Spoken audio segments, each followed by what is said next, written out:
Hello, my name's Andrew Watson and I'm here to introduce my new book, The Way of the Desert. It's a Lent book with 47 short chapters, one for each day from Ash Wednesday through to Easter morning.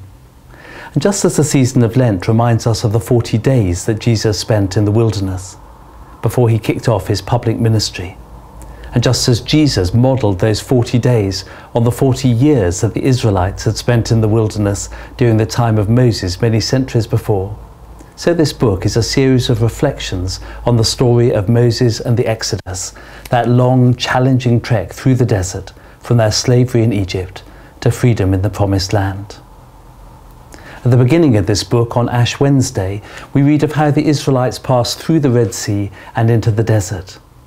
At the end of the book, on Easter Day, we read of how they passed through the River Jordan and into the Promised Land. And meanwhile, our focus is on those years in between, that desert time when the Israelites learnt all about God and themselves and how they were meant to live their lives and what was the point of it all.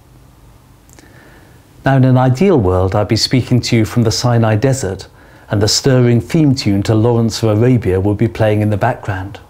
A bishop's study in the middle of Birmingham is hardly an adequate substitute. But the truth is that though the story of Moses is thousands of years old, the account of the Exodus is still amazingly relevant to the people of Birmingham today, and indeed to all people everywhere. We may have a great deal more scientific and technological knowledge than did the people of those days.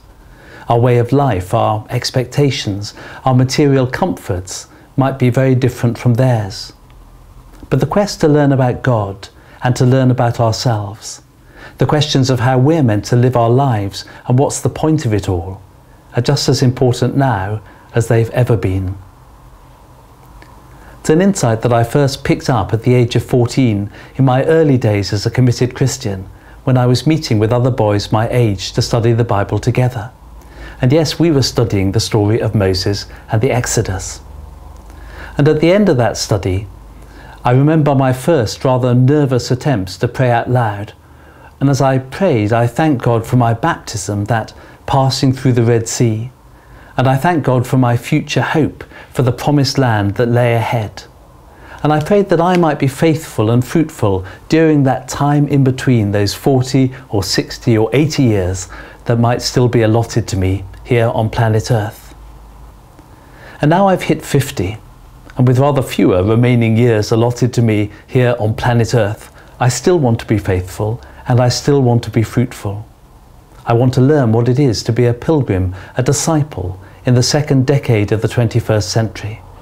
I need a fresh vision of who God is and what He's calling me to be and how He's calling me to live as a Christian, a son, a husband, a father, as a neighbour and as a citizen of one of the most multicultural cities in the world.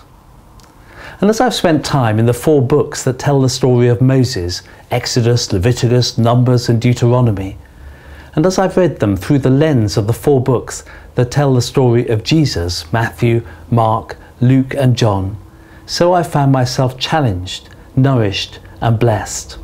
And my prayer is that some of the insights that I've gleaned from this trek across the desert might bring encouragement and blessing to you as well. Just one more thing. Although my book has 47 short chapters, it also has a theme that covers each of the 6 weeks or so of Lent and Holy Week.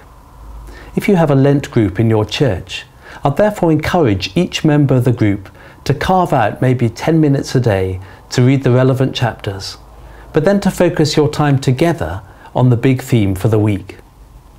I've recorded a series of 6 videos to introduce each of those big themes. And at the back of the book, I've come up with some thoughts and questions you might like to look at in your weekly meetings together.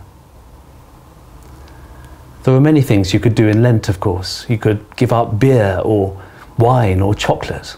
You could take up jogging or swimming. As I speak, Olympics year beckons. But what better discipline than to spend time with Moses, time with Jesus, time to stand back and reflect on God and on the exciting, purposeful life He is calling each one of us to live.